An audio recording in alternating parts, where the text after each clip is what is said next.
네, 안녕하세요. 반갑습니다. 네, 아주 목사님께서 제 소개를 정성껏 준비해 오셔가지고 해주신 것 같아요. 네, 오늘 제가 여러분과 함께 나누려고 하는 것은 창조와 진화에 대한 문제를 좀 나누려고 합니다. 목사님께서 소개해 주신 것처럼 저는 이제 원래 지구과학 교사를 하다가 하나님께서 이 창조를 가르치는 일에 부르셔서 좀 특별한 훈련을 받게 되었고, 그런 과정을 거쳐서 저에게 무엇을 맡기셨는지에 대한 사명을 깨닫게 됐어요. 그래서 지금은 예스 티칭 연구소라는 다음 세대에게 성경을 기반으로 하여 교육을 한다라는 뜻이거든요. 예스가. 그래서 그 뜻을 가지고 다음 세대에게 창조신앙과 성경적 세계관을 교육할 수 있는 콘텐츠를 만들고, 또 그것을 가르칠 수 있는 강사들을 양성을 해서 전국에 있는 교회들에 이렇게 가르칠 수 있도록 보내는 그런 일을 하고 있습니다.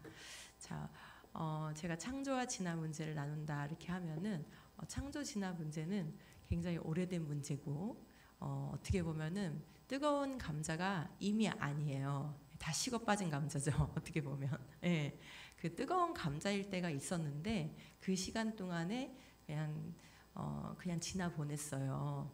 그리고 네, 그 문제가 해결되지 않은 채 이미 수십 년을 우리 안에 그 문제를 끌어안고 살아온 거죠. 그래서 이제는 무감각해져서 그게 뭐 문제야? 옛날에도 있었던 문제고, 내가 고등학교 다닐 때도 이미 있었던 문제고, 뭐 똑같은 문제인데 그냥 교회 다니는 사람들은 그냥 하나님 창조 믿으면 되는 거 아니야?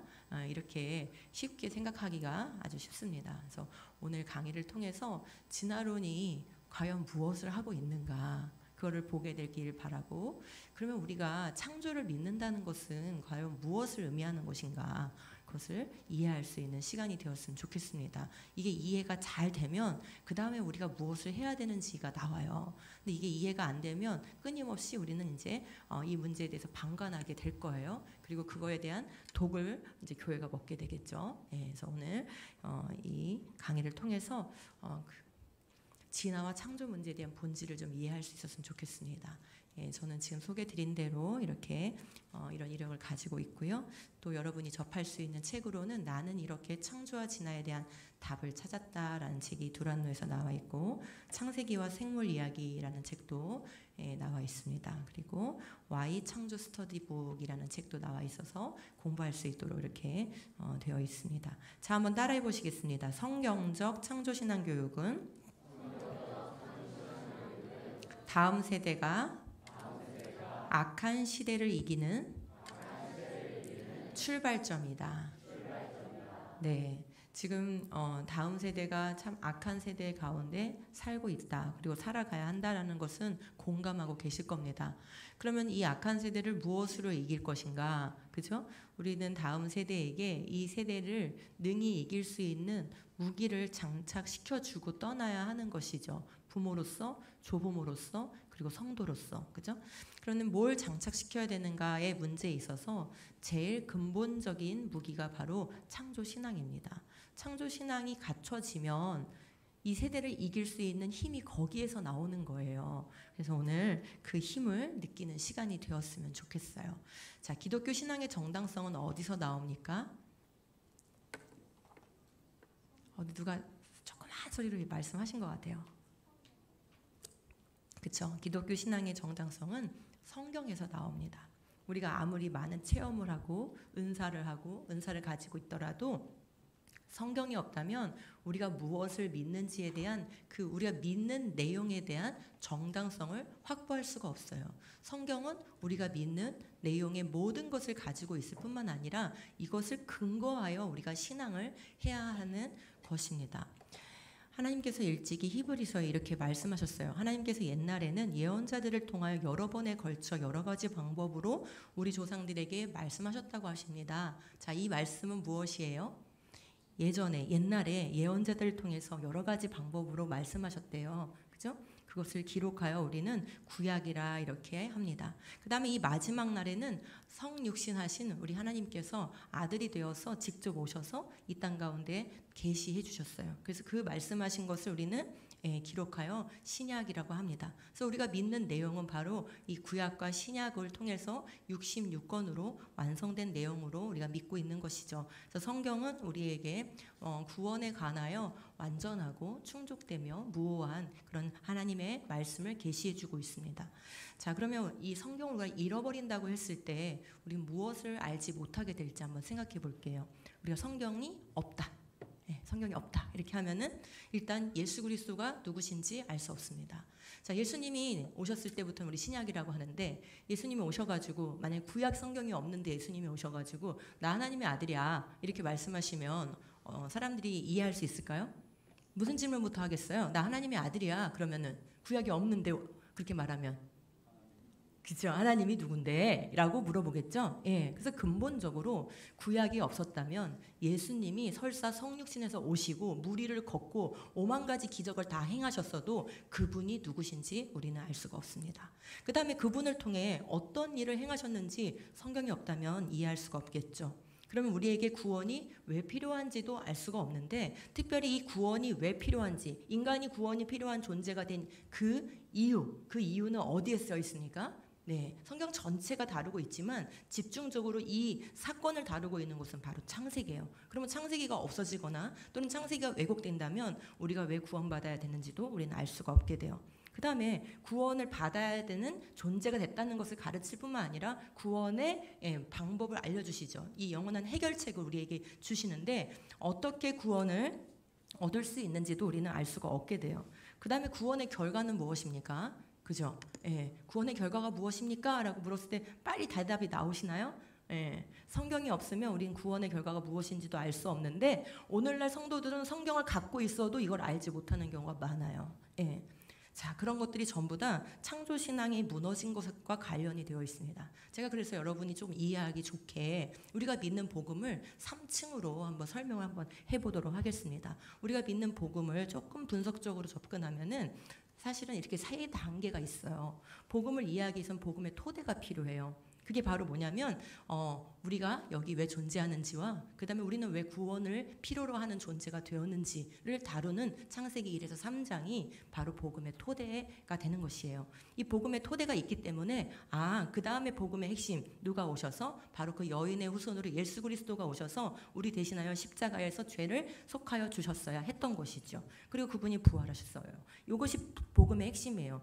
성경을 통해서 우리는 이 복음의 핵심을 잘 알고 있고 또 우리가 교회 학교를 통해서도 복음의 핵심은 잘 전달하고 있는 편입니다. 그렇지만 복음의 토대를 잘 전달하지 못하면 복음의 핵심을 전달한다 할지라도 그것이 복음의 능력이 되지 못하는 경우가 많아요. 자, 그러면 그 위층에는 뭐가 올 것 같습니까? 자, 복음의 토대. 내가 왜 구원이 필요한 존재인지 알게 됐어요. 그 다음에 구원의 방법도 알게 됐어요. 자, 그 다음에 뭐가 올 것 같습니까? 바로 그 위에 복음의 열매가 올려집니다. 그래서 성경이 설명하는 복음은 이렇게 부피감이 있어요. 자, 복음의 열매가 무엇일까요? 즉 복음의 결과, 예수 그리스도를 믿음으로써 우리가 얻는 게 무엇입니까? 바로 산소망을 얻게 돼요. 그 산소망은 몸의 부활과 영원한 하나님의 나라를 우리가 유업으로 얻는 것을 얘기하는 것입니다. 이걸 얘기할 때 가슴이 벌렁벌렁 뛰어야 돼요. 성도라면. 근데 복음을 말해도 복음에 대해서 가슴이 뛰지 않아요. 왜 그럴까요? 우리가 가지고 있는 이 산소망이 잘 느껴지지 않기 때문인데 그 이유는 바로 복음의 토대가 무너져 있기 때문입니다. 여러분, 복음의 토대에 해당하는 부분, 그게 바로 사건이에요. 어떤 사건입니까? 하나님께서 하나님의 형상으로 인간을 창조하셨어요. 우리는 하나님을 닮은 존재로 거룩하고 완전한 존재로 창조되었죠. 그때는 죽음이 있었습니까? 없었습니까? 없었어요. 처음 세상에 죽음이 없었다라는 것을 이해하는 것이 매우 중요합니다. 혹시 뒤에 화면이 왔다 갔다 하나요? 깜빡깜빡 했나요? 저 앞에 제 모니터는 깜빡거렸는데 혹시 해서 물어봤는데요. 자, 그래서 죽음이 없는 세상을 창조하셨는데 죽음이 들어온 세상에 우리가 살고 있습니다. 그 이유는 뭐 때문이죠? 죄 때문이에요. 그러면은 하나님께서 죽음이 없는 세상을 창조하셔서 죄로 인해서 죽음이 들어왔기 때문에 이 죽음의 값을 치러줄 대속자가 우리한테 필요했던 것이죠. 그러므로 우리에게 만약에 이 첫 아담의 범죄가, 이 첫사람 아담의 창조와 그 다음에 이 첫 아담의 범죄가 역사적 사실이 아니라면, 실제가 아니라면은 어떤 구조를 갖고 있냐면, 복음은 그 죄를 대신해서 온 둘째 아담이신, 마지막 아담이신 예수 그리스도가 불필요해지는 그런 구조를 갖고 있는 거예요. 그러니까 복음은 첫사람 아담이 창조된 것과 그의 범죄로 인해서 온 인류가 죄인이 된 것과 그리고 온 인류가 죽음 아래 놓여 있는 것, 여기에서 시작하는 거예요. 복음은 예수 그리스도가 이 땅에 오실 때부터 시작한 것이 아니라 바로 이 창조에서부터 복음은 시작이 된 거예요. 그래서 이 창조의 사건이 왜곡되거나 사실이 아니어도 되면은 자연스럽게 무엇이 변질될 수밖에 없냐면은 우리 예수님께서 우리를 대신해서 대속자로 오셔야만 했던 그 이유가, 근거가 사라지게 되고 그분이 행하신 일이 왜곡될 수밖에 없는 구조인 거예요. 성경은 분명하게 한 사람으로 말미암아 죄가 세상에 들어왔다 이렇게 얘기하고, 죄로 말미암아 죽음이 들어온 것 같이 그럽니다. 그러니까 성경 전체로 봤을 때 이 죄가 한 사람 아담 때문에 들어오고, 그리고 이 죽음이 바로 죄 때문에 들어왔다. 즉 죽음은 죄 있기 전에는 없었던 거다. 창조 안에는 죽음이 들어있지 않았다라는 것을 명확하게 성경은 가르치고 있어요. 그러면서 하는 말이 이것을 얼마나 중요하게 여겼냐면은, 아담, 이 첫 번째 지어진 이 아담을 장차 오실 분의 모형이다라고 성경은 표현하는 거예요. 자, 그러니까 아담에 대한 근거가, 사실성이, 실제성이 무너지면 장차 오실 분이 누구시죠? 예수 그리스도의 이 사실성과 역사성이 무너지게 될 수밖에 없는 구조라는 거죠. 예. 그래서 우리가 지난 짧게 보면 한 200년 정도의 시간 동안 무엇을 겪어왔는가, 이 사회는 어느 방향으로 흘러갔는가라는 것을 좀 큰 그림으로 조명을 해보면, 결국 성경에서 말하고 있는 이 첫 아담을 지워버리는 방향으로 이 역사가, 인류 문명이 흘러왔구나 라는 사실을 알 수가 있게 됩니다. 그래서 만약 우리에게 이 창세기가 없다면 우리는 영원한 해결책이 왜 필요하며 그것이 무엇인지 알 수가 없게 되므로 기독교 신앙은 말짱 헛것이 되는 것이죠. 네, 그렇게 되는 것입니다. 자, 그러면 우리 아이들이 배우는 교과서는 우리가 지금 살펴본 것과 같이 복음을 더 잘 이해하고 확신하게 만드는 지식을 넣어주고 있을까요? 아니면 복음을 잘 이해하지 못하게 하고 또 복음의 근거가 되는 이 복음의 토대를 잘 놓지 못하게 하는 교육을 받고 있을까요? 그렇죠? 후자라는 거 아시죠? 예. 그러니까 우리 아이들이 학교에서 진화론 교육을 받으면, 창조가 맞아, 진화는 틀린 거야, 알지? 어떻게 우연히 이렇게 복잡한 게 되겠니? 이 정도의 선에서 우리가 그친다면, 우리의 설명이 그 정도 선에서 그친다면 이 굉장히 깊이가 있고 포괄적인 이 문제, 그래서 이 세상이 전체적으로 지금 예수 그리스도를 부정할 수밖에 없는 흐름으로 가고 있는 이 큰 흐름을 결코 우리는 막아설 수가 없게 됩니다. 자, 그럼 우리 아이들에게 어떤 관점이 끊임없이 제공되고 있는지 한번 교과서를 통해서 제가 말씀을 드려볼게요. 일단 보이는 이 세계를 다 진화론적으로 설명을 하고 있죠. 그 중에서 우주부터 시작을 해보면 2010년부터 가르쳐진 교과서는 우주에 고등학교 1학년 교과서에 대폭발이 들어갔어요. 예, 빅뱅이 들어갔어요. 자, 그러니까 우주의 시작을 물질적인 어떤 변화로 설명하는 것인데, 이 서술 형태를 보면은 폭발이 일어난 직후 우주는 극도로 높은 온도로 인해서 매우 혼란스러웠다 이래요. 폭발이 일어난 직후에 누군가 옆에서 보고 있는 것처럼 지금 서술되어 있죠.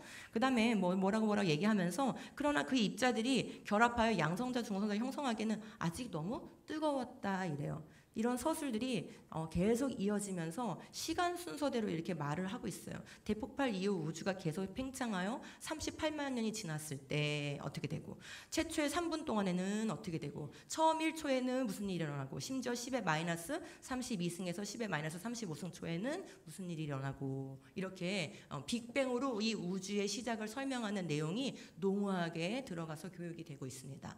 여러분, 이것이 마치 뭐처럼 지금 서술되었어요? 예, 옆에서 지켜본 관찰 사실처럼 서술되었어요. 그런데 실제로는 빅뱅은 관찰된 사실이 아니에요. 그리고 물리적으로도 관찰적으로 경험적으로 확인된 사실이 아니에요. 우주론이라는 학문 분야에서 지금 주류 학문인 건 맞아요. 그렇지만 주류라고 해서 사실로 확인된 것은 아니에요. 많은 과학자들이 그것을 연구하고 있을 뿐인 거죠. 그리고 아직까지도 가설의 형태예요. 그런데도 교과서에는 마치 옆에서 누가 지켜본 거를 일지처럼 시간별로 기록한 것처럼 그런 사실적 기록을 해요. 우리 이런 기록을 뭐라고 할 수 있냐면은 역사적 기록이라고 할 수 있어요. 과학책이지만 기록 형태는 무슨 형태를 띠는 거예요?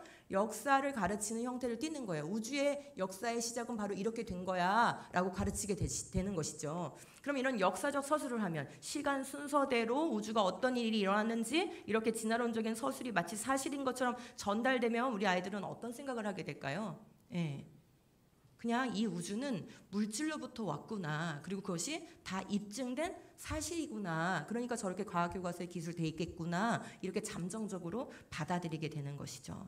우리 선생님들께서 가르치시는 그 평가 기준서가 있어요. 거기에 보면은 이렇게 돼 있어요. 이 첫 번째 단원을 어떻게 가르치라고 하냐면 우주 초기 원소로부터 별의 진화 과정을 통해 다양한 원소가 생성되었고 이들이 지구와 생명체를 구성함을 알 수 있다. 그래서 이게 지금 평가 기준이기 때문에 어떤 친구들한테 A를 주라 하는 거냐면은 너의 몸과 이 지구를 이루고 있는 모든 이 원소들이 바로 별의 진화의 과정을 통해서 생겨난 물질인데 그 원소가 바로 네 몸을 이루고 있고 이 지구를 이루고 있는 거야라는 걸 잘 이해하고 잘 설명할수록 A를 준다라는 기준이 되는 것이죠. 그래서 단원 제목을 보면은 우리가 어디서 왔대요? 네, 별에서 온 그대. 어때요? 멋진가요? 교과서 제목이 이래요. 그러니까 우리는 별 먼지, 별에서 생성된 그 원소로부터 생성된 물질적인 그런 존재. 이렇게 우리 자신을 규정해주고 있어요. 그러니까 과거에 우리 어른들이 배우던 진화론 교육하고는 교육의 양상이 완전히 달라져 있는 거죠. 진화론을 통해서 단지 어떤 생물의 변화 이런 것들을 가르치고 있는 게 아니라 뭘 가르치고 있는 거예요?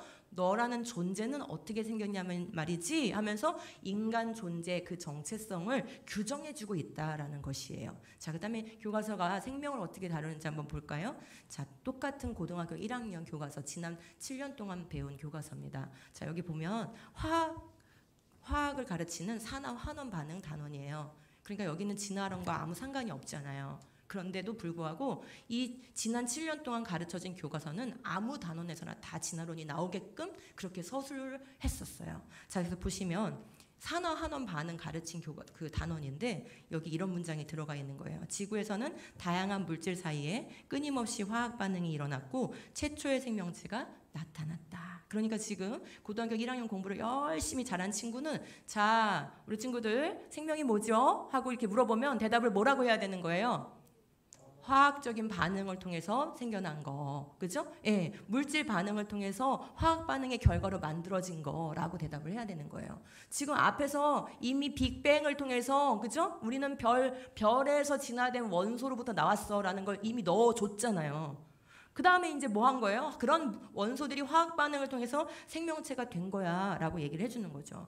생명도 라이프고 생물도 라이프예요. 그래서 사실 생명을 가르치는 거나 생물을 가르치는 거는 동일하게 생명관에 영향을 주게 되어 있어요. 그럼 우리 교과서가 가르치는 생명관은 뭐예요? 바로 그렇게 화학 반응을 통해서 첫 번째 세포가 하나 만들어졌다는 거예요. 입증된 적 없습니다. 그런데 늘 사실처럼 서술해요. 자, 이렇게 하나의 세포가 만들어진 이후에 수십억 년에 걸쳐가지고 다양한 생물이 나왔다는 거죠. 네, 그걸 전달하고 있어요. 그러면은 이 생명들, 이 지구에 살고 있는 모든 생명들, 인간을 포함하여 모든 생명들은 뭐의 결과인 거예요? 물질의 변화 생성의 결과이고 이 환경에 적응하다 보니까 우연히 이렇게 살고 있는 것이 되는 것이죠. 그래서 지금 다윈이 주장했던 자연선택 적자생존 이런 개념 그대로 다 들어가 있고요. 그리고 더 주목해서 우리가 봐야 되는 사실은 우리가 학교를 다닐 때는 진화론이 자연 선택에 기반해서 많이 설명했어요. 물론 지금도 그렇게 설명합니다. 그런데 자연 선택을 통해서 생물의 종류가 바뀌는 것을 우리는 관찰한 적이 없는 거예요. 경험적으로 그 누구도 입증하지 못했어요. 그러다 보니까 이 진화론계에서는 진화라는 용어 자체의 정의를 끊임없이 조금씩 손질을 해왔는데 지금 우리 아이들에게 정의되고 있는 이 교과서의 내용은 이렇게 말해요. 환경에 적응하여 변화하는 현상을 뭐라 한다? 진화한다. 그럼 여러분 더워서 땅구멍이 넓어지면 우리 환경에 적응한 거지요. 그럼 여러분 진화하고 있는 거예요? 먼지가 많아가지고 눈썹이 길어지면 진화한 거죠. 환경에 적응했으니까. 그죠? 이렇게 되는 거예요, 논리가. 자, 그러니까 정의를 무엇으로 내리냐는 우리의 언어 구조를, 그죠? 우리의 언어 개념을 좌우해요. 그러므로 어떤 정의를 넣어주냐가 그것을 교육받은 사람들이 앞으로 그 언어를 이용해서 어떤 설명을 하고 어떤 이해를 하고 세계를 어떻게 바라볼 것인가를 결정해요. 자, 그런데 그냥 단지 환경에 적응한다, 적응하는 게 진화야, 이렇게 정의를 내려버리니까 적응하는 모든 현상은 진화라고 말해야 되는 형국이 돼버린 것이죠. 여러분, 적응하다 보니까 생물의 종류가 바뀝니까? 비둘기가 환경에 적응하다 보면 비둘기가 까마귀가 됩니까? 예, 생물의 종류가 바뀌지 않아요. 그러면 진화라고 말하면 안 되지요, 엄밀히 말하면. 그런데 정의를 이렇게 사용을 하고 있어요. 그래서 결국 이 모든 생물들을 바라볼 때 화학 반응을 통해서 생겨난 그 첫 번째 생명체가 끊임없이 이런 진화의 적응의 과정을 거치면 마치 이렇게 다양한 생물이 될 수 있는 것처럼 인식하도록 만드는 거죠. 인식의 틀을 만들어주면 그 인식의 틀대로 우리는 세상을 바라보게 되어 있기 때문에 매우 중요한 거예요. 자, 거기서 끝나지 않죠. 결국은 누구를 건드리고 싶은 거예요. 이 진화론 교육은 결국 인간이 누구인지를 건드리고 싶어서 이거 하는 겁니다. 여러분, 인간이 누구인지 알고 싶지 않으면 빅뱅 연구할까요? 예, 진화 연구할까요? 그죠? 결국은 인간 자신이 누구인가를 설명하기 위해서 이 모든 연구를 하고 있는 것이거든요. 자, 그러면 인간에 대해서 뭐라고 서술할까요? 지구에 현생 인류가 출현한 것은 약 20만 년 전으로. 여기까지만 읽으면 그냥 드라이하고 객관적인 말 같죠. 근데 전체 지구의 역사에서 보면 인간이 출현하여 살고 있는 기간은 매우 짧다. 이거는 굉장히 세계관적으로 벌써 편향된 말이에요. 여러분, 수십억 년의 지구 나이를 말하고 있어요. 물론 그것도 사실이 아닙니다. 그런데 그 수십억 년의 지구 역사를 아예 전제해놓고 그렇게 말한 다음에 뭐라고 하고 있냐면은 이게 사실인데 말이지, 인간은 그 끝에 20만 년 전에 나온 거야. 그러니까 이 지구 전체 역사에서 인간 너희가 산 거는 정말 얼마 안 되거든. 너무 짧은 시간 동안 너희들은 이 지구에 산 거야. 너희가 있기 전에 수많은 생물들이 이미 이 지구에서 살았었거든. 그러니까 너희는 지구의 주인이라고 볼 수가 없어. 잠깐 이 지구에 살고 있는 하나의 생물종일 뿐이지 라는 세계관을 넣어주고 있는 거예요. 그러면 제가 질문 드려볼게요. 성경에 의하면 인간의 존재와 인간의 행위가 이 우주 전체 역사에 지대한 영향을 줍니까? 안 줍니까? 말씀해보세요 한번. 네, 그렇죠. 인간의 존재와 인간의 행위가 지대한 영향을 줍니다. 인간이 죄를 짓지 않았다면 이 세상엔 죽음이 들어오지 않았어요. 그 썩음과 부패의 법칙에 지금 지배당하고 있는데 우리는, 그렇죠? 아무도 피할 수 없죠. 이런 것도 잊지 않게 된 거예요. 그러니까 이 피조 세계의 역사는 뭐의 행위에 의해서 좌우됩니까? 인간의 행위에 대한 하나님의 조치에 의해서 좌우되는 거예요. 이게 우리가 가지고 있는 성경이 가르쳐주는 바예요. 그런데 진화론적인 역사관을 장착하면 어떻게 되죠? 인간은 이 우주 역사에 별 볼 일 없어요. 이 우주 역사에 큰 무슨 영향을 주는 것도 아니에요. 예. 그리고 지구 역사 끝에 그냥 나타나가지고 그냥 어떤 진화론자들은 그렇게 말하죠. 뭐라고 해요? 아, 인간만 없어지면은 오히려 환경에 오염되지 않아가지고 다양한 생물종들이 훨씬 잘 번성하는 지구가 될 거예요. 그러니까 인간이 차라리 멸종하는 게 나아요. 이 지구를 위해서는. 이렇게 극단적인 말을 하는 사람들도 있고, 그러한 사상 속에서 비건주의라는 것들이 유행하는 것이에요. 그러니까 우리가 지금 살고 있는 삶에서 누리고 있는 여러 가지 문화의 행태가 진화론과 아무 상관이 없다고 생각하시지만 그렇지가 않습니다. 이미 진화론에 기반한 문화 위에 우리는 지금 살고 있는 것이에요. 자, 그래서 교과서는 급기야 나는 무엇이었을까라는 질문을 던지는데 이게 종교 교과서도 아니고 철학 교과서도 아니고 과학 교과서 첫 번째 페이지인 거예요. 그러면서 뭐라고 얘기해요? 빅뱅을 통해서 이 우주에 존재하게 된 것을 얘기하면서 이렇게 20만 년 전에 너는 뭔지 써보라고 이렇게 박스가 돼 있어요. 46억 년 전에 너는 무엇인지 쓰라고 이렇게 박스가 돼 있어요. 138억 년 전에 너는 무엇인지 이렇게 쓰라는 거예요. 거의 지금 저는 이 교과서를 볼 때 어떤 생각했냐면, 아, 이거는 큐티책이다. 138억 년 전에 너는 뭔지 묵상해서 써봐. 약간 그런 수준 아니니까. 너 46억 년 전에 어떤 존재인지 묵상해봐. 그리고 써봐. 이런 거 아니에요? 네 발로 기다가 두 발로 걷게 된 존재, 너의 조상은 바로 그 유인원이야. 이런 것을 묵상하고 쓰라고 하는 것 같이 느껴졌고요. 그리고 별에서부터 온 별 먼지에 불과하다. 이 말은 지금 현재는 우리 아이들이 전국에서 배우고 있는 교과서에 들어있는 말인데, 이 말은 사실 누가 한 말이냐면 1980년대에 칼 세이건이라고 들어보셨습니까? 저보다 나이가 많으신 분들은 다 알 수밖에 없는 분이에요. 왜냐면 전 세계적으로 이 사람이 책만 쓰면 베스트셀러가 됐어요. 근데 제가 이 책을 읽어봤는데 어려워서 베스트셀러가 될 책이 아니에요.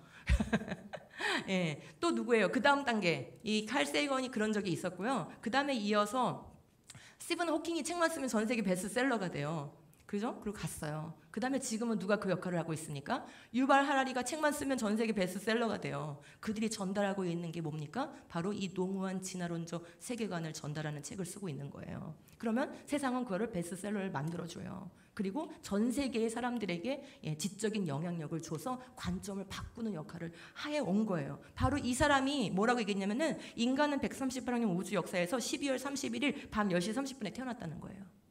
그러니까 우주 역사를 1년이라고 치면은 인간은 고작 언제 나온 거예요? 밤 10시 30분에 나온 거예요.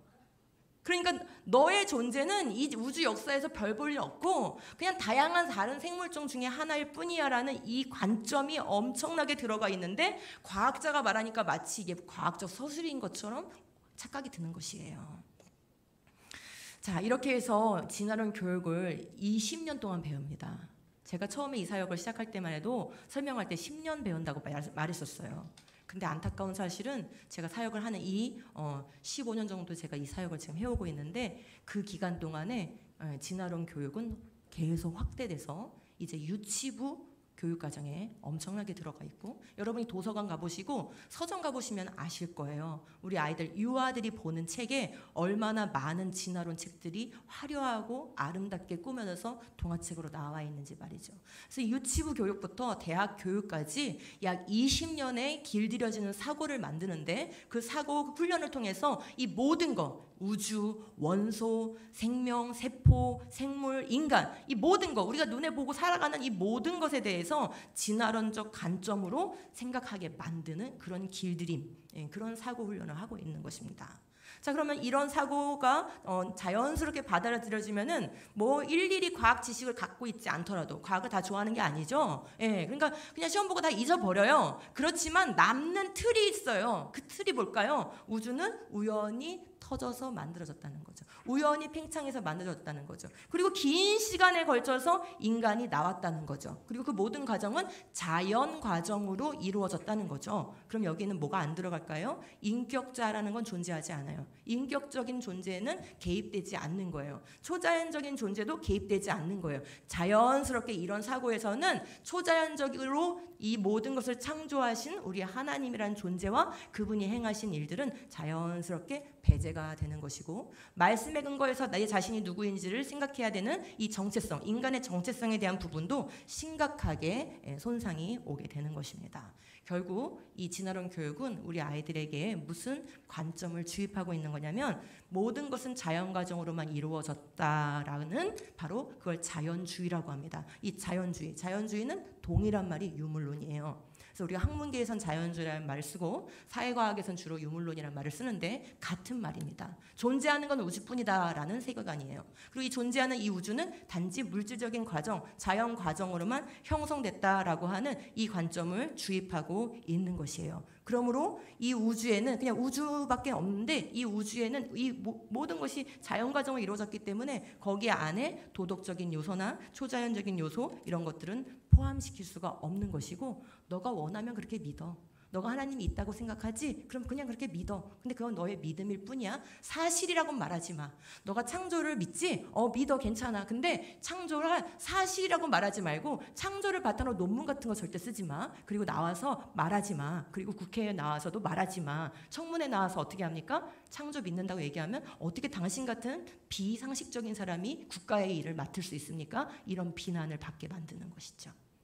그래서 사실 영역에서 우리가 믿고 있는 이 성경의 믿음을 배제하는 그런 역할을 하고 있습니다. 그래서 일찍이 프랜시스 셰퍼가 뭐라고 얘기했냐면은 이 진화론이 들어온 그 배경은 과학자들이 진화론을 증명해서 들어온 게 아니라 과학자들이 19세기 과학자들을 말하는 건데요. 다른 철학적 기반을 수용했기 때문에 진화론이 시작했다라고 얘기하고 있어요. 즉 증명돼서 관찰돼서 진화론이 들어온 게 아니고 과학자들은 이 모든 것들이 자연 과정으로만 이루어진 거야 라는 자연주의라는 유물론이라는 세계관을 받아들임으로 인해서 그 자연주의에 입각하여 우리의 기원을 설명하려다 보니 진화론을 만들게 됐다라는 것이죠. 무엇이 먼저냐 굉장히 중요한 겁니다. 즉 이들은 믿음에 기반하여서 자신들의 철학적 믿음에 기반하여서 진화론을 주장하고 있다라는 것이에요.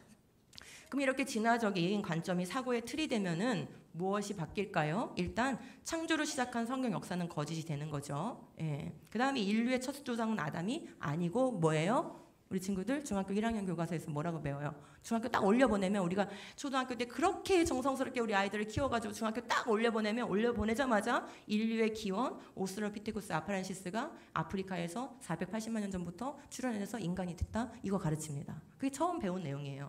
그러니까 인간의 첫 조상은 아담이 아닌 것이죠. 그러면 죽음은 첫사람 아담의 범죄로 들어온 게 아니겠네요. 그럼 인류 역사는 어때요? 예, 진화 중인 거예요. 그냥 무작위적인 자연 과정에 의해서 진화 중인 거예요. 이 지구가 있어야 될 이유도 인간이 있었어야만 하는 어떤 계획도 목적도 존재하지 않게 되고 더군다나 그것을 계획하고 목적하고 창조하신 분이 없기 때문에 우리는 어디에 맞춰서 살아야 될 필요가 없는 존재죠. 기준도 필요하지 않아요. 기준을 설정할 수 없어요. 그냥 다 자기 자신이 기준이 되는 것이죠. 네, 이렇게 되는 것이에요. 그러니까 진화론적인 관점이 딱 장착되는 순간 성경의 복음의 토대는 무엇이 되고 무효가 되고 복음의 토대가 없어지는 겁니다. 너라니까 믿으려면 믿어. 하지만 그걸 사실이라고 말하지 마. 이렇게 되는 것이죠. 예. 그리고 뭐가 됩니까? 인류의 가치 체계가 하나님 중심, 말씀 중심 이런 거 받아들이지 않아요.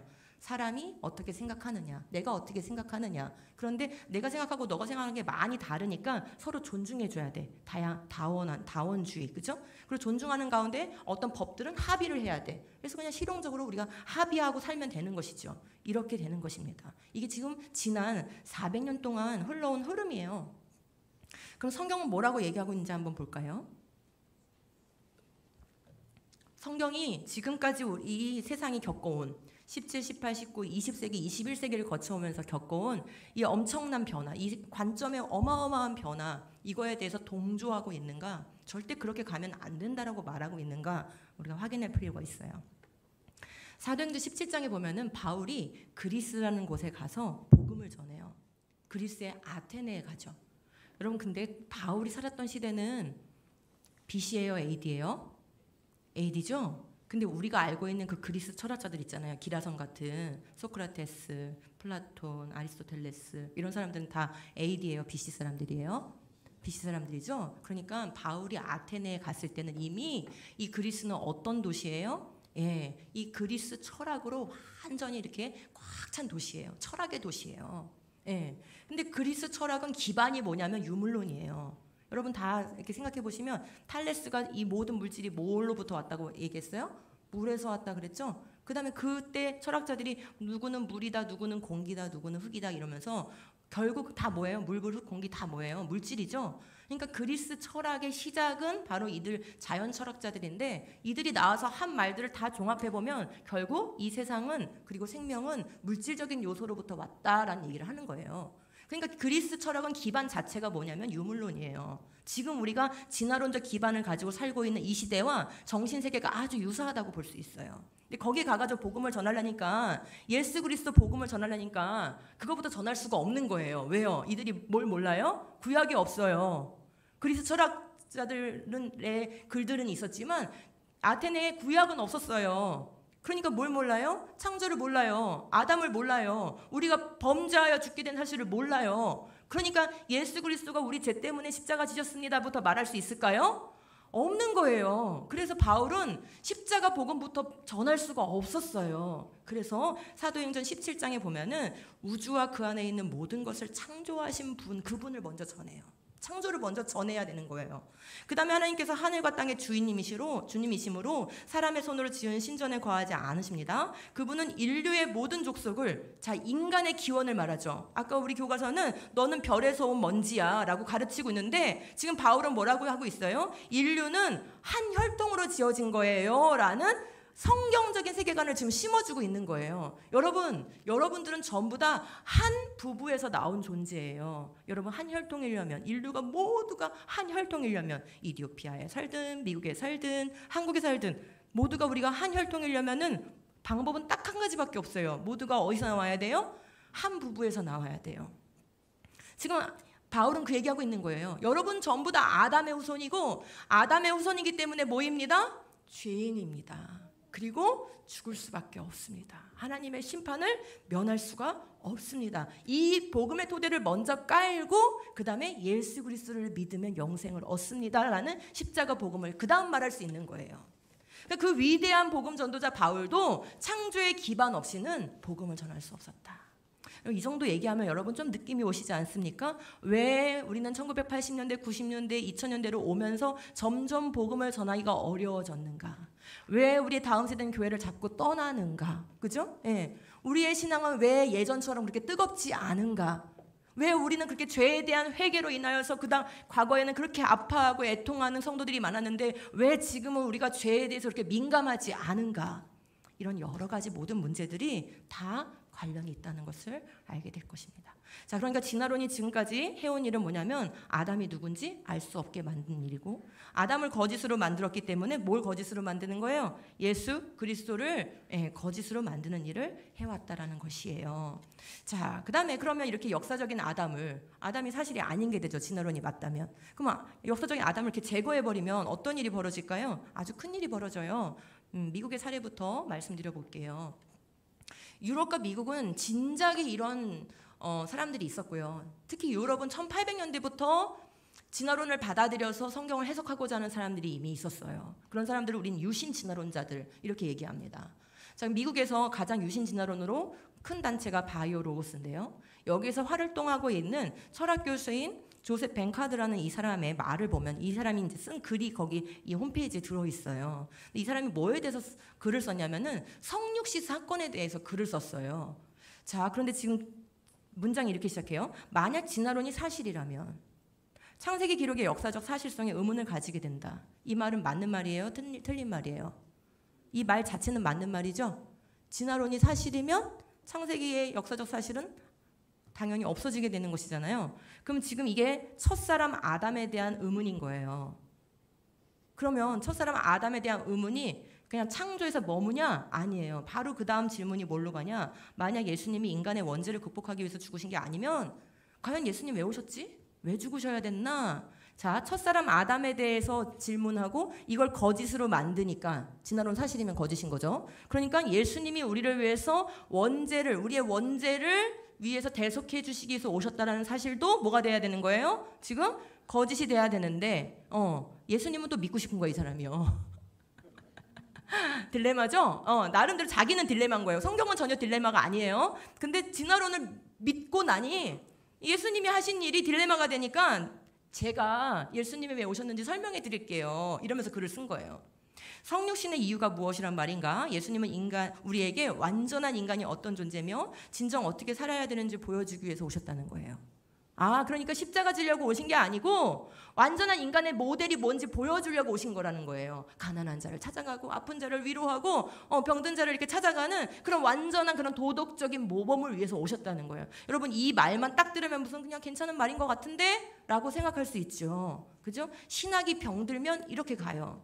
지금 우리나라의 신학교들은 많이 병들었어요. 이런 관점을 우리 신학생들한테 가르치는 학교가 다분히 많습니다. 이따 보여드릴게요. 자, 그러면서 뭐라 하냐면은 위에 설명한 자신의 관점은 역사적인 아담과 이브 또는 원죄에 대한 전통적 관점. 여러분, 성경의 기록을 관점 취급해요. 왜요? 그래야 자기 관점을 넣을 수 있으니까. 네, 그냥 그건 사실이에요. 사실 기록이에요. 근데 관점이라고 얘기하면서 아담과 하와 원죄가 사실일 필요가 없다는 거예요. 그리고 진화론과 함께 갈 수 있다는 거예요. 그러면서 하는 말이 대범하게 이런 말을 합니다. 추가적으로 나의 속죄에 대한 관점은 그리스도의 죽음이 하나님의 계획이 아니었다고 주장하는 바다.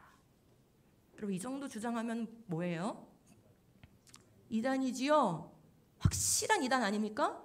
근데 이들이 지적인 어떤 그런 토론을 한다라고 생각하면서 이단으로 규정을 안 해요.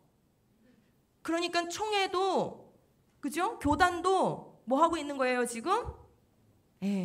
자신들의 책임을 방관하고 있는 것이죠. 이게 미국에서만 일어나는 일이면 좋을 텐데 한국에서 더 심각하게 일어나고 있습니다. 제가 미국에 살 때만 해도 그 정도는 아니었는데 지금 최근에 한 7, 8년 동안 한국은 급속도로 이 유신진화론에 매몰되어져 가고 있어요. 근데 그 역할을 앞에서 해주고 있는 그런 사람들이 있어요. 지금 이거 무슨 방송입니까? 잘잘버 CBS죠. 기독교 방송이에요. 이름은 기독교 방송이지만 방송은 내용은 뭘 하고 있어요? 기독교 파괴하는 내용을 하고 있어요.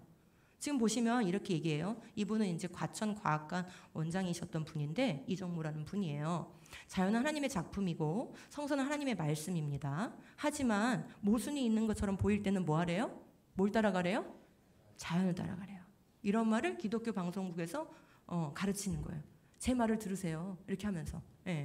그래서 지금 연세대 신학자, 과천과학관 원장 했던 분, 이런 분들이 나와가지고 끊임없이 뭐 하고 있냐면은 진화론 받아들이라는 거예요. 진화론 받아들여도 우리 교회 다니는데 아무 문제 없다는 거예요. 그러면서 진화하고 성경하고 뭔가 충돌되는 것 같으면 자연을 따라가라는 거예요. 이분 얘기대로 하면은 자연은 정직한데 하나님은 정직하지 않다, 그 얘기하는 거예요. 자연은 분명하게 우리에게 뭔가 설명해 주는데 하나님은 분명하게 설명해 주지 못하신다, 그런 얘기하는 거예요. 여러분 맞습니까? 그러려면 뭐하러 성경을 믿습니까? 그냥 자연만 믿지. 그죠?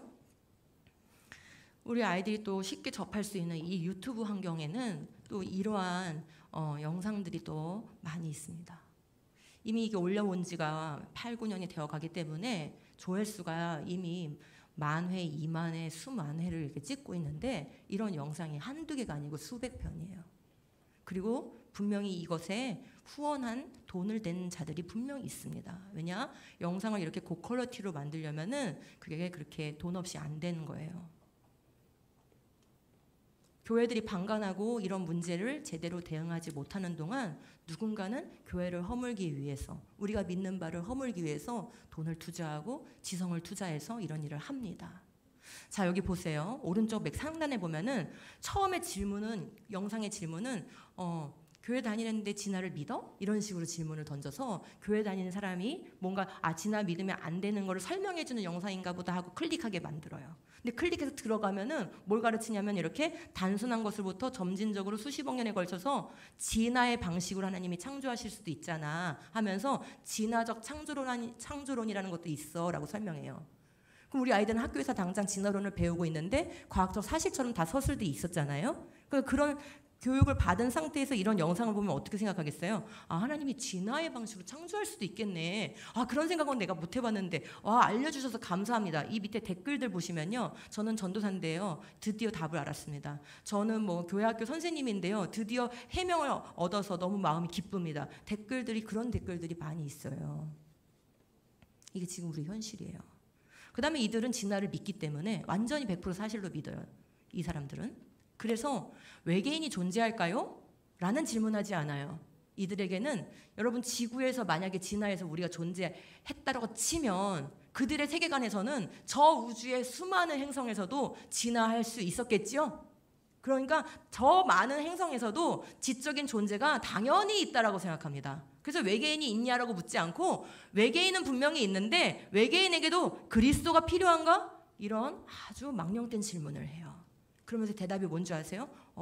우리 하나님은 정말 은혜로우시고 사랑이 많으신 분인데 외계인이 지적인 생명체인데 그 외계인이 만약에 범죄했다면 거기에도 누굴 보내줘?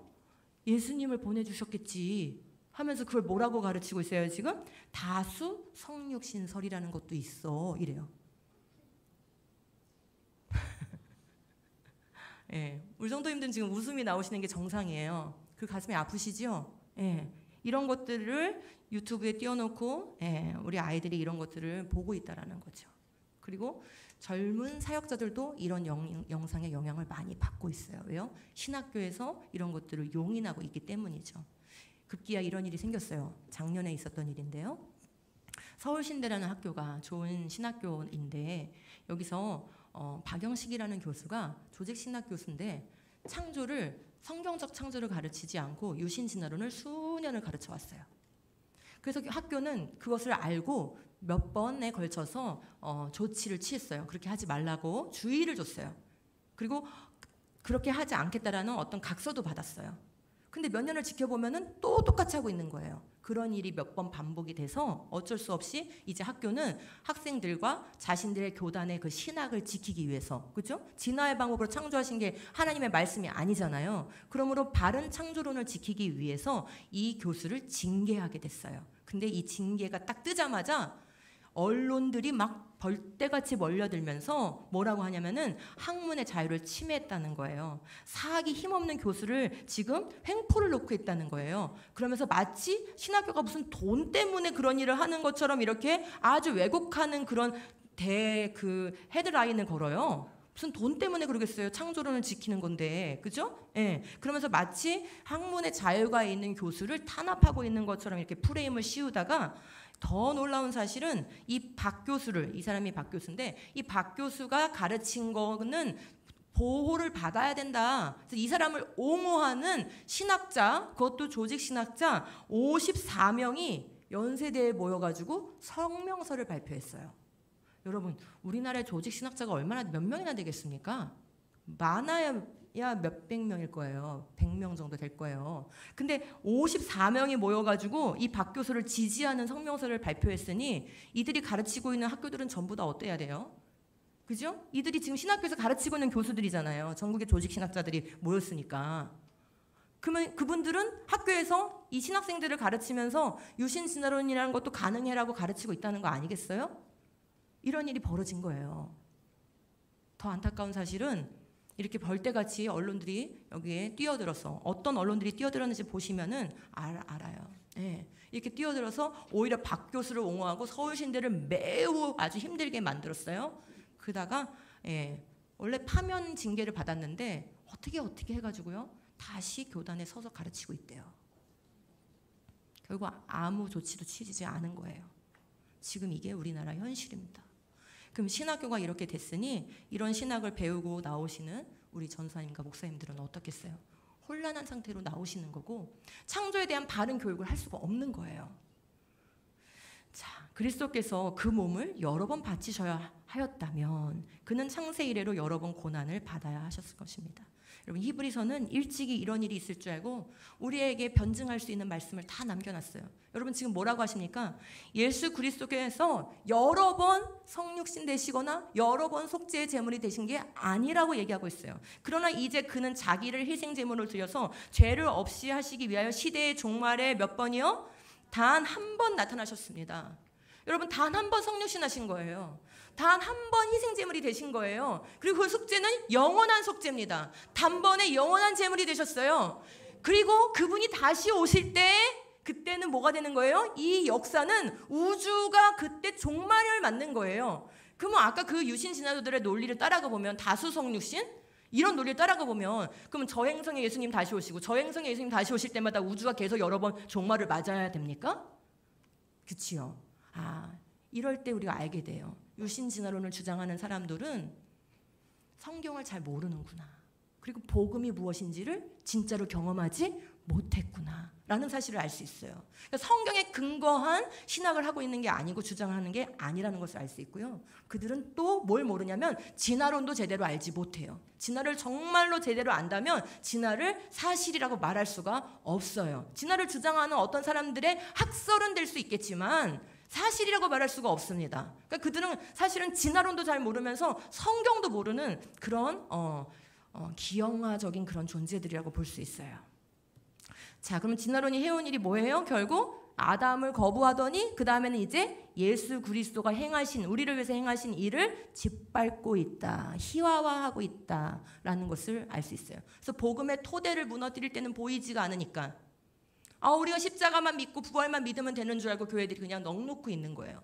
근데 복음의 토대가 이렇게 지난 200년 동안 와해가 돼가지고 이런 주장을 하는 사람들이 신학교를 차지하고 있고 우리 젊은이들은 이것에 영향을 받고 있는 거예요. 그러면서 예수님이 우리를 위해서 행하신 일이 마치 해석에 따라 달라질 수 있는 일인 것처럼, 누군가는 부활을 믿어도 되고 누구는 안 믿어도 되는 것처럼, 누구는 십자가를 원죄를 위한 속죄라고 말할 수도 있지만 누군가는 십자가가 그게 아니라고 얘기해도 되는 것처럼, 마치 하나의 주장인 것처럼 이렇게 복음을 땅에 떨어뜨리고 있다라는 것을 알 수 있어요. 자, 그럼 결국 진화론이 이런 사물 개념, 우리가 바라보고 있는 모든 것에 대한 관점을 바꿔서, 그죠? 복음을 훼손하고 있다라는 것을 지금까지 제가 설명드린 겁니다. 그럼 지금 그것은 이 노란 색깔 두 글자에 해당하는 거예요. 그러면 여러분, 진화론은 교회에만 이렇게 악영향을 주는 걸까요? 그게 아니에요. 진화론은 인류 전체에도 악영향을 주고 있고 줘왔어요. 그게 파란 글씨에 해당하는 거예요. 여러분, 진화론이 사실이라면 우리는 유인원 조상에서 나왔겠죠? 예, 인류 역사는 계획도 목적도 없는 것이겠죠? 그러면 내가 원하는 대로 살면 되는 것일 거예요. 이러한 세계관이 들어왔을 때 인류가 어떻게 바뀌었는가, 예, 한번 보여드리도록 하겠습니다.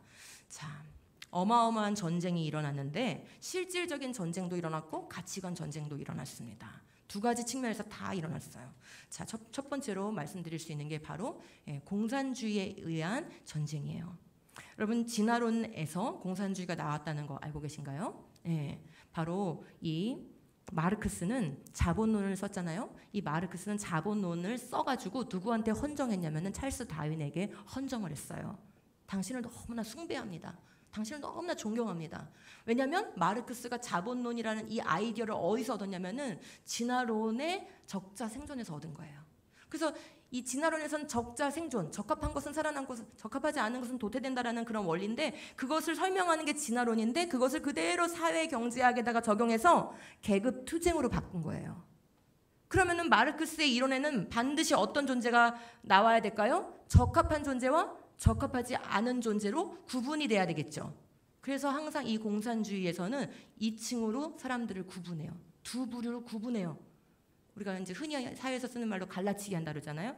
이게 그들의 항상 논리일 수밖에 없어요. 왜요? 자본론 자체가 그런 논리 가운데 만들어진 거예요. 적자 생존 논리 가운데, 계급투쟁 논리 가운데 만들어진 거예요. 자, 그래서 평생 이 마르크스와 동업을 했던 엥겔스가 마르크스의 장례식장에 가가지고 추도사를 했는데 이렇게 말했어요. 다윈이 생물의 진화 법칙을 발견한 것처럼 마르크스는 인류의 역사의 진화 법칙을 발견했다는 거예요. 즉 공산주의는 다른 말로 하면 뭐예요? 그냥 진화 법칙을 사회에다 적용한 거예요. 그래서 공산주의와 진화론은 한 뿔에서 나왔다라고 얘기를 하고 있어요. 그랬을 때 수많은 생명들을 앗아가는 공산주의 혁명이 일어났었죠. 자, 나치즘도 진화론 때문에 나온 거예요. 자, 나치즘을 선봉했었던 사람이 히틀러인데, 이 히틀러가 쓴 책이 나의 투쟁이라는 책이 있어요. 이 나의 투쟁이라는 책을 면밀히 메이서라는 역사학자가 분석해가지고 평가를 딱 했는데, 그 평가한 말이 이거예요. 히틀러가 생물학, 예배, 권력, 투쟁, 그리고 역사에서 도덕적 요소를 거부하게 된 것, 도덕적 요소를 배제하게 된 것은 뭐에 기초한다? 다윈 사상에 기초한다. 왜요? 진화론은 자연주의에 기반해서 나온 학설이잖아요. 그러니까 이 우주밖에 없고 모든 것은 자연 과정에 의해서 만들어졌다라는 그 신념 위에 세워진 이론이에요. 그러니까 이 자연주의에 입각해서 이 모든 것을 설명하니까 도덕적, 영적, 초자연적 요소는 개입될 수가 없는 것이죠. 이거를 확신하게 되면은 이 세계에서 도덕이라는 건 존재하지 않아. 영혼도 존재하지 않아. 그리고 영원도 존재하지 않아. 그냥 물질로 왔다가 물질로 소멸하는 게 그냥 우리 인간의 역사야 라고 생각하게 되는 것이죠. 그러므로 인간을 죽이는 것쯤은 아무것도 되지 않는 거예요. 오히려 적자 생존의 법칙에 의해서 살아남길 자를 적절하게 구분해서 살아남기고, 도태될 인간들은 미리 내가 처분해 준다라는 거예요. 그래서 히틀러는 자기에게 인류가 고마워야 된다고 얘기했어요. 내가 인류를 빠르게 진화시켜주고 있다라는 그런 논리를 핀 거죠. 그리고 그 당시에 독일 사람들은 다 그의 논리에 넘어갔습니다. 여러분, 독일 국민이 다 히틀러에 찬성했다는 거 알고 계시죠? 심지어 독일 교회도 대부분 히틀러에 찬성했습니다. 뭐 때문일까요? 유럽은 1800년대 후반부터 이미 교과서에 진화론을 넣어서 가르쳤기 때문이에요. 그래서 이런 논리들이 그냥 자연스럽게 먹힌 거죠. 자, 그러면 1900년대 초반에 이런 피바람 나는 그런 전쟁이 있었어요. 공산주의 때문에, 나치즘 때문에. 다 진화론 때문에 나온 그런 정치 이론이죠. 자, 그런데 이렇게 많은 인간들을 이제 죽음으로 몰고 갔기 때문에 사람들이 이제 거기에 대해서 두려움을 느꼈죠. 그리고 혐오감을 느꼈어요. 그러자 이제 1950년대를 넘기면서부터는 진화론이 옷을 갈아입어요. 뭘로 옷을 갈아입었을까요? 투쟁, 전쟁, 또 적합하지 않은 생명들은 다 학살, 이런 아주 무서운 방법이 아니라 부드러운 방법으로 바꿨어요. 그게 바로 뭐냐면 교육과 문화로 진화론을 옷을 입힌 거예요. 자, 데즈몬드 모리스는 1960년대에 이미 무슨 책을 썼냐면 털없는 원숭이라는 책을 썼어요. 자, 지금 인간을 뭐라고 규정하겠다는 거예요? 너는 그냥 원숭이 같은 영장류에 불과한데 털없고 꼬리 없는 것뿐이야. 이렇게 인간 존재를 이렇게 규정해 주는 거죠. 그러면서 뭐라 하냐면 인간이라는 생물종을 주관적인 오만함을 버리고 중립적인 동물학자로서 연구한다면 인간을 털없는 원숭이라고 규정할 것이다. 여러분 그냥 당신은 털없는 원숭이입니다. 이게 그냥 어떤 형태학적으로만 얘기하는 걸까요? 아니죠. 당신 몸속에는 영장류의 본능이 있으니까 영장류 본능대로 사세요. 너무 인간으로서 그렇게 도덕적으로 살려고 고상하게 살려고 노력하지 마세요. 이 말이 포함되어 있는 거예요. 네, 이게 이제 1960년대부터 일어나는 변화고요. 지금 바로 이 시대, 우리가 지금 살고 있는 딱 지금 이 시대에는 바로 데즈몬드 모리스와 같은 역할을 해주는 사람이 유발 하라리예요. 이 사람이 쓴 내용을 보면은 하라리는 우리는 여전히 동물이라는 걸 강조해요. 이 사람은 왜 우리 인간이 동물이라는 걸 이렇게 강조할까? 그러면서 뭐라 하냐면 인간과 네안데르탈인 또는 침팬치 사회 사이에 별 차이가 없대요. 여러분과 침팬치, 여러분의 가족과 침팬치 가족이 별 차이가 없대요. 그러세요? 이 사람은 그렇대요. 이거를 왜 이렇게 강조할까? 좀 이따 나중에 알게 돼요. 이 사람은 인간을 왜 영장류를 규정하기를 이렇게 원할까? 인간을 개인적인 차원에서 봤을 땐 침팬치와 다를 게 없다는 걸 왜 이렇게 강조하는 걸까? 네. 진화론을 믿고 있기 때문인데 그런데 그 이유가 또 있어요. 자, 진화론적인 이 가치 체계는요. 단지 진화가 마냥 창조가 마냥 여기에만 영향을 미친 게 아니라 지금 문화와 교육으로 들어와서 우리의 사고체계에 영향을 미치는데 가장 사고체계에 영향을 많이 미치는 영역이 어디냐? 바로 결혼과 가정이에요. 자, 그래서 칼 마르크스는 공산당 선언에 이미 뭘 썼냐면은 그 가르침에 근거하여 결혼이 자본주의의 일부이며 그래서 결혼을 혐오하게 만들고요. 개인적 매춘으로 생각되었다. 즉 결혼이 왜 있는 거냐면은 성적인 욕구를 만족시키는데 합법적으로 그냥 가정이란 제도를 만들어서 그 안에서 성적인 욕구를 만족시키기 위해서 있는 것뿐이야 라고 얘기하는 거예요. 하나님께서 한 남자와 한 여자를 거룩하게 언약관계로 이렇게 맺어서 한 가정을 이루게 하셨다. 그런 개념, 성경적인 결혼과 가정 개념을 완전히 혐오하고 단지 인간을 물질적인 존재로만 보기 때문에 성도 물질적인 걸로만 보고 그리고 성관계도 물질적인 것으로만 보기 때문에 이 사람들은 성도 공유할 수 있다라고 생각할 뿐만 아니라 이런 가정의 개념 자체를 그냥 단지 성욕을 만족시키는 제도 이렇게 보는 것이에요. 가정을 매우 천박하게 보는 것이에요. 그래서 진화론에 기반한 이런 사상이 들어오면 그죠? 거룩한 가정을 지킬 수 있는 그런 토대가 무너지게 되어 있어요. 자, 그래서 유발 하라리가 왜 그렇게 말했는지를 이제 알 수 있어요. 우리나라에 방문했을 때 조선일보와 인터뷰를 했는데 그 헤드라인 제목이 뭐냐면 나는 소년을 좋아했다예요. 여러분 이 멀쩡한 남자가 소년을 좋아하면 어떡합니까? 그죠? 지금 뭐 말하는 거예요? 자기 동성애자라는 거예요. 사람뿐만 아니라 근데 자기의 행위를 정당화하기 위해서 이런 말을 해요. 사람뿐만 아니라 동물에게도 동성애가 있더라는 거예요. 침팬치가 그 한인데 왜 침팬치하고 별 차이 없다고 말하는지 아시겠죠 이제. 영장류의 섹스는 처음에 번식이 목적이었지만 지금은 우정과 친밀감 같은 긴장 완화를 위해서도 섹스를 한다는 거예요. 그러니까 지금 뭐라는 거예요? 내가 동성애하는 것은 죄가 아니고요. 우정 행위예요. 친밀감을 구축하는 거고요. 긴장 완화를 위해서 하는 것이에요. 이거는 오히려 좋은 행위입니다. 라고 지금 선전하고 있는 거예요. 그러면서 그 기사를 쭉 읽어보다 보면은 뭐라고 써있냐면 실제로는 자연선택 그리고 적응과 진화가 있을 뿐이니까 내 말 믿어라 이렇게 얘기하고 있어요. 나 과학자니까 내 말 믿으세요. 나 역사학자니까 내 말 믿으세요. 네. 진화가 사실이니까 여러분이 느끼는 대로 영장류의 본능대로 사세요. 침팬지처럼 사세요. 동성애 죄 아닙니다. 이렇게 얘기하고 있는 것이죠. 결국 인간이 뭐 하고 싶은 거예요? 죄가 무엇인지를 자기가 규정하고 싶은 거예요. 진화론은 그것을 떠받치고 있는 하나의 아주 거대한 신념 체계인 것이에요. 인간 스스로 인간이 죄인인데 죄를 정당화하면서 자기를 옳다하게 만들 그런 신념 체계를 구축해주고 있는 게 바로 진화론이라는 거예요. 이런 사상을 처음부터 아주 뿌리내리게 하려고 했던 사람들 중에는 루카츠라는 사람이 있는데 이 사람이 이렇게 했어요. 부모와 가정, 가족이라는 전통적 질서. 여기서 전통적이라는 말은 서양에서 전통적이라는 말은 성경적이라는 말이에요. 그죠? 성경적인 질서를 해체하기 위해서 뭐 한다는 거예요? 급진적 성교육을 해야 된다는 거예요. 그래서 이 사람은 헝가리의 문화부 장관을 했어요.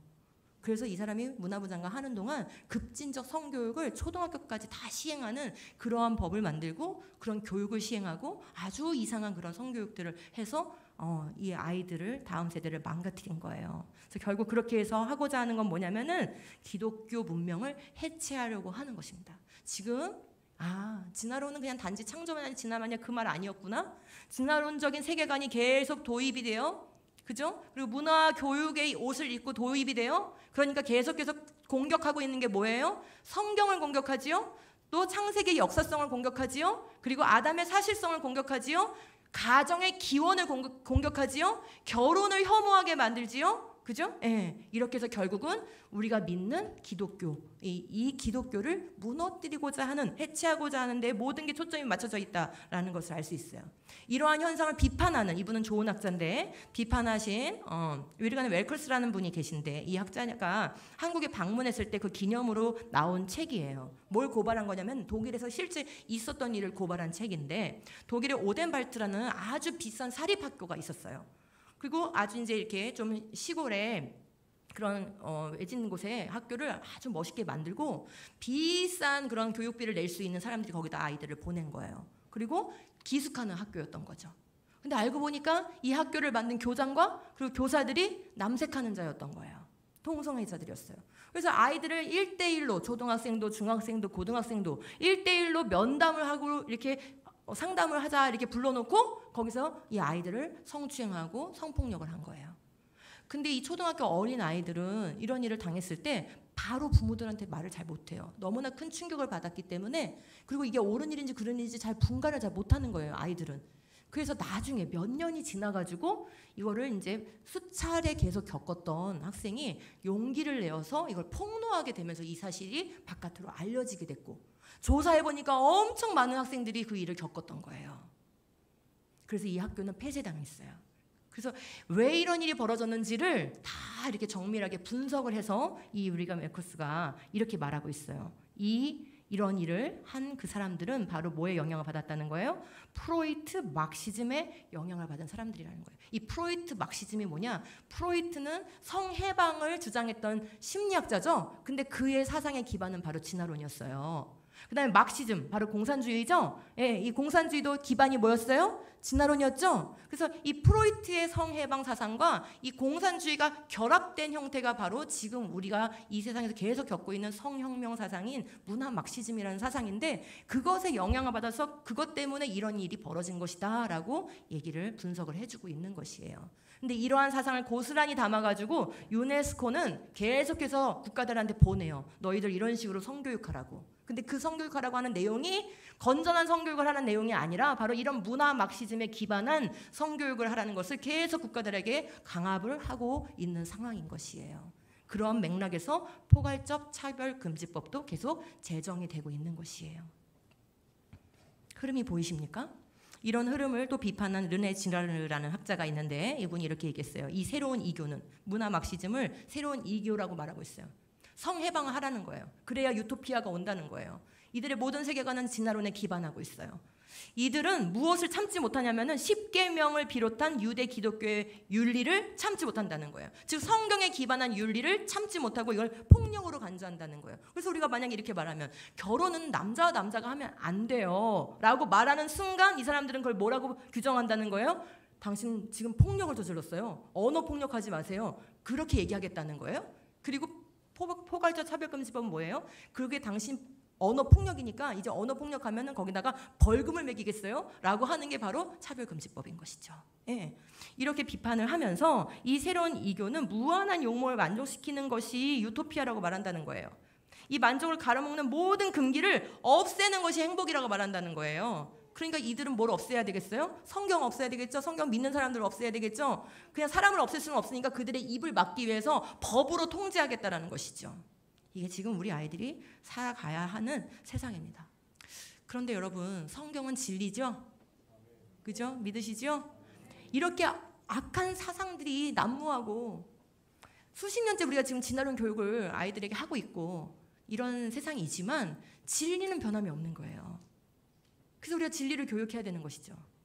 진리는 그래서 항상 드러나게 돼 있어요. 자, 언윈이라는 이 사람은 인류학자인데 이 사람은 창조를 믿는 사람이 아니에요. 성경을 믿는 사람도 아니에요. 그냥 이 분야가 궁금해서 연구를 했을 뿐이에요. 근데 무슨 연구를 했냐? 성을 해방하면 과연 문명이 발전할까? 어떨까? 이 사람은 사실 문명이 발전한다는 결론이 나오기를 바랬을지도 몰라요. 그래서 고대 문명들, 아주 번성했던 고대 문명들을 80개 이상을 다 조사를 한 거예요. 문헌을 조사한 거예요. 근데 단 한 개도 예외가 없이 성을 해방시키는 순간 그 문명을 유지시키는 에너지가 떨어져서 결국 그 문명이 망했다는 사실을 알게 됐어요. 한 건도 예외가 없이요. 80여 개의 모든 문명이 다 그런 역사를 가졌다는 것을 알게 된 거예요. 그래서 완전히 새로운 세대가 혼전 혼후의 성적 절제, 그죠? 성적인 이 거룩함을 무시하는 전통을 수용하면 어떻게 된다는 거예요? 에너지를 유지할 수가 없었다라는 거예요. 여러분, 그러니까 여러분, 거룩은 단지 교회만 살리는 원리가 아니라 사회를 살리는 원리고 문명을 살리는 원리인 거예요. 우리가 성경의 질서대로 살면 뭐 할 수밖에 없습니까? 건강하고 번영하고 행복할 수밖에 없는 거예요. 이거는 교회뿐만 아니라 세상에도 그대로 적용되는 원리인 것이죠. 왜요? 하나님이 창조주시니까. 이 사회는 하나님의 질서대로 운영됐을 때 가장 아름답고 번영하고 행복할 수밖에 없는 것이에요. 자, 그러면 이제 진화론이 무슨 일을 하는지 세 번째, 그죠? 가정과 결혼이 무엇인지 알 수 없게 만들었구나. 그리고 가정과 결혼을 혐오하고 무시하게 만들었구나. 지금 진화론이 얼마나 큰 해악을 저지르고 있는지 보이시죠? 아담을 알 수 없는 존재로 만든 거예요. 그러니까 마지막 아담으로 오신 우리 예수님이 행하신 이 복음을 근거가 없게 만든 거예요. 그러면서 희화화시키는 거예요. 그 다음에 나타난 현상이 뭐예요? 창조 질서를 무시하니까 결국 가정과 결혼을 혐오하게 만들면서 이렇게 악한 세대로 향하고 있는 것이에요. 아브람 카이퍼라는 아주 훌륭한 신학자가 있었는데 네덜란드 총리도 지낸 분이에요. 이분은 일찌감치 이미 100년도 넘은 그 전에 이렇게 이미 이 문제에 대한 아주 깊은 통찰을 우리에게 제시했어요. 기원에 관한 논쟁은 엄밀히 말해 종교와 과학 사이의 논쟁이 아니라, 즉 교회는 창조가 맞다 하고 과학은 진화가 맞다고 하는 그런 논쟁이 아니라는 거예요. 아니라는 거예요. 그럼 무슨 싸움일까요? 각각 독특한 동기와 전제를 지닌 두 집단이 실제로 행하는 과학의 기초를 이루는, 자, 파란색 것이 중요한 겁니다. 두 삶의 체계 사이의 논쟁이다. 그러니까 창조를 믿고 사는 것과 진화를 믿고 사는 것은 단지 뭐가 과학적 사실이냐 그 정도의 싸움이 아니고, 그것을 포함하지만 단지 거기에 있는 게 아니라 우리가 어떠한 질서를 따라서 어떠한 기준을 따라서 살 것인가를 정해주는, 그래서 삶의 체계 자체를 바꾸는 그런 논리다라는 것을 얘기하고 있는 거예요. 그러므로 진화론적인 교육의 관점이 계속 들어가면 뭘 바꿀까요? 우리 다음 세대의 삶의 체계를 바꾸는 것이에요. 그냥 단지 창조 안 믿는 거에서 끝나는 게 아닌 거예요. 삶에 대한 모든 결정이 다 바뀌는 것이죠. 그러면서 이렇게 말했어요. 이 두 삶의 체계는 서로 사투를 벌이고 있다. 목숨 걸고 싸우고 있다는 거예요. 저는 이 글을 읽는 순간 가슴이 무너져 내렸어요. 아브람 카이퍼가 살던 1800년대 후반만 해도 네덜란드는 진화가 맞냐 창조가 맞느냐 이 문제를 가지고 교회가 매우 중대하게 이것을 대처하기 위해서 창조를 옹호하는 그런 사투를 벌이는 사람들이 있었어요. 그런데 여러분, 지금 한국교회는 이 문제에 사투를 벌입니까? 창조신앙을 지키기 위해서 사투를 벌이고 있습니까? 창조신앙을 가르치기 위해서 다음 세대에 가르치기 위해서 사투를 벌이고 있습니까? 진화론을 반박하기 위해서 사투를 벌이고 있습니까? 여기서부터 나온 모든 이 악한 사상들에 대하여 그 뿌리를 조명하고 우리가 그것들을 제거하기 위해서 사투를 벌이고 있습니까? 안 하고 있잖아요. 그럼 어떻게 하겠다는 겁니까? 그죠? 성경적인 삶의 체계로 살지 않겠다는 걸 의미하는 거예요. 즉 성경대로 살지 않아도 괜찮다라고 우리 스스로 얘기하고 있는 것인 거죠. 이런 상황 가운데 놓여져 있습니다. 지금까지 제가 설명한 모든 내용이 이 한 장의 그림 가운데 있어요. 지난 수백 년 동안 내가 왕이다, 내 자신이 왕이다, 내 인생의 주인이 나다 라고 얘기하는, 모든 진리의 기준은 내 이성이다 라고 얘기하는 이 인본주의 진영은 끊임없이 어떠한 전략을 써왔냐면 바로 창조를 공격해왔어요. 창세기를 공격해왔어요. 창세기는 역사적 사실이 아니고 신하고 전설이라고 공격해왔어요. 그리고 진화가 사실이라고 말해왔어요. 이렇게 효과적으로 싸운 거예요. 근데 교회는 그럼 뭘 공격해야 돼요? 진화론을 부셔야 되잖아요. 그 일에 미온적이었어요. 소수의 사람들만 싸우는 거예요. 그랬더니 어떻게 됐습니까? 이 인본주의 진영이 전 세계로 막 확대됐어요. 진화론 교육이 전 세계 공교육에서 이루어지고 있는 거예요. 그랬더니 삶의 체계가 바뀌었어요. 가치관이 바뀌었어요. 다음 세대 세계관이 바뀌었어요. 거기서부터 무럭무럭 진화론의 열매들이 막 맺어지고 있는 거예요. 그죠? 동성애, 안락사, 마약, 그다음에 공산주의, 페미니즘, 성전환, 이런 모든 문제들이 이 진화론을 기반으로 해서 아까 유발 하라리가 말한 것처럼 내가 과학자고 진화가 사실이니까 동성애 하는 거 죄가 아니에요, 이런 주장을 하는 사람들이 무럭무럭 자라서 온 사회에 영향을 주고 있는 상황인 거죠. 근데 이 그림에서 진짜 제일 어처구니 없는 사람이 한 명 있어요. 찾아보세요. 누가 어처구니 없어요? 그렇죠? 자기의 기반에다가 포를 쏘고 있는 사람 바로 누구예요? 유신 진화론자들 있죠. 진화가 맞아요 하면서 창세기를 계속 자기가 공격하고 있는 거예요. 사실 이 사람은 여기 있으면 안 되는 사람이고 이쪽으로 보내야 될 사람이죠. 그죠? 여기 있고 싶으면 어떻게 해야 돼요? 창조를 믿어야 되죠. 성경을 믿어야 되죠. 자, 우리가 싸우지 않으면 이 사람하고 비슷해요. 우리가 믿는 바를 지키지 않으면 이 사람하고 비슷한 거예요. 그 사람들은 특이한 사람들이야, 이렇게 할 게 아닌 거예요. 지금 계속 포가 날라오고 있는데 가만히 있어요. 이 사람하고 다른 게 뭐예요? 막지도 않고 방어도 안 하고 공격도 안 하는데 말이죠. 그렇게 해서 우리 다음 세대 지킬 수 있을까요? 교회를 지킬 수 있을까요? 복음을 지킬 수 있을까요? 그래서 오세아서에서는 일찌감치 이렇게 하나님이 경고하셨어요. 내 백성이 지식이 없으므로 망하는도다. 내 백성이 돈이 없어서 망하는 게 아니고요, 권력이 없어서 망하는 게 아니고요, 지식이 없어서 망한다고 말씀하고 계십니다. 이때 말하는 지식은 무슨 지식인가요? 영어, 중국어, 수학인가요? 아니죠. 하나님을 아는 지식, 하나님의 말씀을 아는 지식, 그 말씀을 경외하는 지식, 바로 그걸 얘기하는 것이죠. 네가 지식을 버렸으니 나도 너를 버려 내 제사장이 되지 못하게 할 것이요, 하나님 섬기지 못하게 하신다는 거예요. 그 다음에 나오는 말이 너무 무섭습니다. 내가 내 하나님의 율법을 잊었으니 너희가 내 말씀대로 살지 않으니, 그 뜻이죠. 율법을 잊었으니 나도 내 자녀들을 잊어버리리라, 이렇게 말씀하시는 거예요. 여러분, 우리가 하나님 아는 지식으로 우리 교회를 세우지 않으면, 하나님 아는 지식으로 우리가 똘똘 뭉치지 않으면 하나님은 그냥 우리만 벌하시는 게 아니라 우리 다음 세대를 잊어버리시겠다라고 얘기하고 있는 것입니다.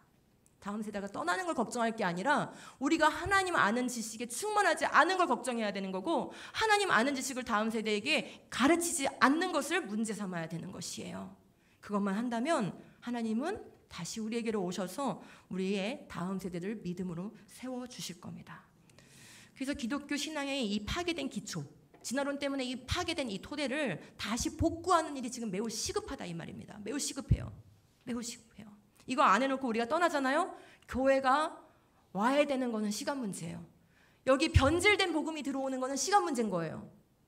원죄를 위해서 예수님 오시지 않은 거예요 말을 교회 안에서 하는 사람들이 생겨나게 되는 것이에요. 그때는 그냥 교회가 아닌 것이죠. 그죠? 자, 그럼 어떻게 해야 될까요? 네, 바로 이 파괴된 기초를 다시 세우는 교육이 창조신앙 교육인데요. 진화론이 들어와서 성경의 어느 부분을 제거해버렸냐면 바로 이 부분을 제거한 거예요. 창세기 1에서 11장. 우리가 아브라함부터는 잘 알아요. 그리고 아브라함부터는 역사라고 다 인식하고 있어요.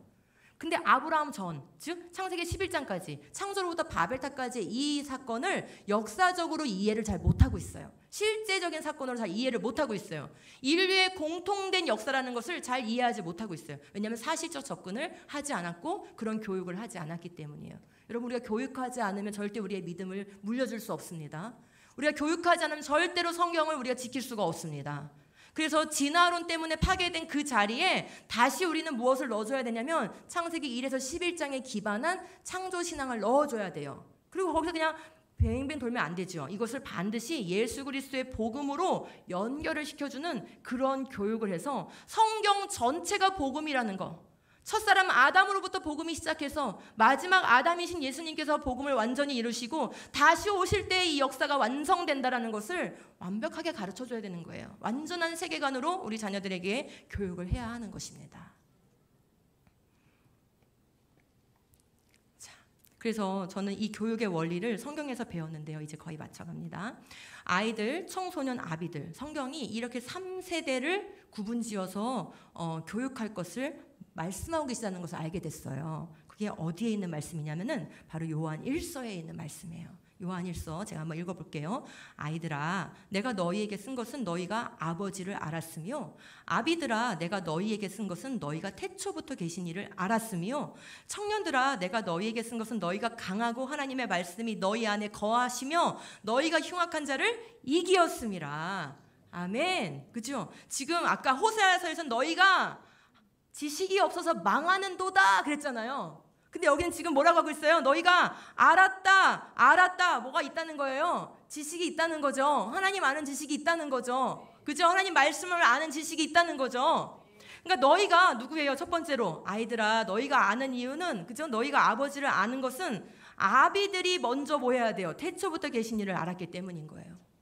그러면 우리 아비 세대가, 이 아비는 진짜 이 아빠를 말하는 수도 있지만 성경을 우리 다음 세대에게 가르치는 교사와 목회자와 우리 모든 성도를 일컬을 수 있는 거예요. 우리가 먼저 누구를 알아야 돼요? 태초부터 계시니 목적과 계획을 가지시고 창조하시고 이 역사를 주관하시고 운행하시는 그 하나님을 먼저 알아야 된다는 것이죠. 그리고 그것을 가르칠 때 우리 아이들은 드디어 뭘 알게 돼요? 그분이 내 아버지시구나. 그분이 나의 창조주시구나. 그분이 영원히 나와 함께 하시는 분이시구나. 이걸 알게 되는 거예요. 그렇게 해서 이 아이들을 키우면 청년이 되면 어떻게 된다고 말씀하세요? 그 말씀이 이제 그냥 아는 정도가 아니라 그 안에 거해요. 확신으로 거하는 거예요. 남에게 설명할 수 있을 정도까지 그 말씀이 거하는 거예요. 그렇게 되면 어떻게 됩니까? 아무리 세대가 흉악해도 말씀으로 이 세대를 이기게 된다라고 말하고 계신 거예요. 아, 너무나 감사하지 않습니까? 바로 이 말씀에 우리가 소망을 발견하게 된 거예요. 비록 사회가 이렇게 무너졌고 이렇게 교육이 지금 암울하고 어디부터 손을 대야 될지 알지 못하는 이런 상황에 처해져 있지만 우리가 아비들이 먼저 열심히 공부하자. 하나님 알자. 배우자. 하나님 앞에 엎드리자. 그리고 그것을 가르치기를 힘쓰자.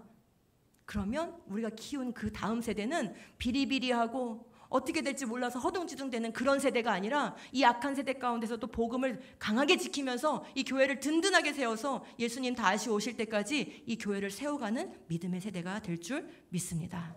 아멘. 네, 그래서 우리 귀한 명성교회에서도 이렇게 3세대에 걸쳐서 창조신앙 교육을 반드시 받으셨으면 좋겠습니다. 제가 하는 일이, 또 우리 연구소가 하는 일이 그 일입니다. 저희들은 아이들을 위한 교육과정을 이미 다 만들어서 전국적으로 시행을 하고 있어요. 그리고 청소년들과 청년들에게 가르칠 내용을 다 만들어서 그 프로그램을 진행하고 있습니다. 그리고 아비들, 우리 교사들과 또 목회자와 우리 학부모님들이 배워야 할 그 내용들을 또 만들어서 이렇게 교육을 하고 있습니다. 적어도 3번은 반복해서 배워야 흔들리지 않을 수 있어요. 초등 때 배울 내용이 있고요. 중고등부 청년 때 배울 내용이 있어요. 또 성인이 배워야 할 내용이 있습니다. 초등 아이들한테 저 위의 것을 가르칠 수는 없는 거예요. 그래서 눈높이에 맞춰서 단계적으로 이렇게 교육을 함으로써 이 지나가는 시대에도 흔들리지 않고 창조를 믿을 뿐만 아니라 성경이 우리에게 무엇을 가르치는가, 성경이 말씀해 주시는 그 하나님, 그리고 성경이 말씀해 주시는 그 복음, 그리고 성경이 말씀해 주시는 바로 우리가 어떻게 살아야 하는가, 이런 것들을 총체적으로 성경적 세계관을 녹여서 교육을 시행하고 있습니다. 우리 명성교회에서도 관심을 가지시고 온 세대가 이런 교육에 참여하시고 또 함께 이 기초를 세워나가시기를 간절히 바랍니다. 우리 한번 마지막으로 외치고 마치도록 하겠습니다. 우리 교회가 먼저 기초 재건의 사투를 버립시다. 시작! 우리 교회가 먼저 기초 재건의 사투를 버립시다. 아멘. 네, 제가 좀 시간이 감사합니다. 네, 시간이 좀 많이 가서 제가 뒤에 어떤 프로그램들이 있는지는 제가 설명을 하지 않았어요.